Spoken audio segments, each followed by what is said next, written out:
You want the reason, not vague reasons, the actual reason, the one that will finally make the affair make sense. Here's what research on why people cheat shows.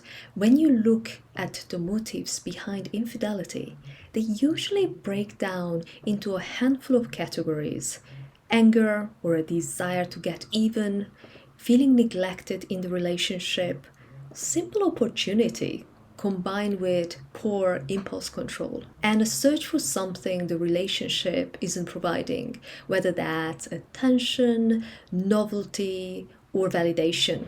Most affairs sit somewhere in that list.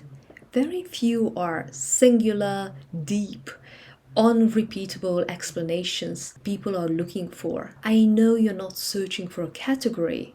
You're searching for an explanation that will let you feel in control of something that was never yours to control. No answer they give will do that, because the honest answer is usually a lot more mundane than the story you have built around it. And mundane doesn't satisfy the part of you that wants this to make total sense. What really matters is that their reason, whatever it turns out to be, doesn't excuse their choice. There is one way the reason does matter. It can tell you something about risk. A time lapse in a bad moment is different from a long pattern of seeking validation elsewhere. But that's about safety going forward, not about healing the wound itself. Because what you are really asking is, am I safe with this person? Will they have my back? Can I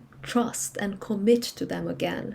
Is it even worth trying? So, do you need to know why they did it? Not in the way you think. Knowing the reason probably won't heal you, and not knowing it doesn't have to stand in the way of your healing either. Your urge to know has nothing to do with the story of the detail, which is why it keeps coming back. Even when you have heard it several times, it has everything to do with you looking for evidence. Evidence that your partner can be honest and transparent with you. Evidence that they will take responsibility and feel remorse, not just shame about being caught. Evidence that they can hold your pain while you heal, rather than get defensive or run from it. Once you see that they are there for you and want to repair the relationship, it's worth looking at what might have been missing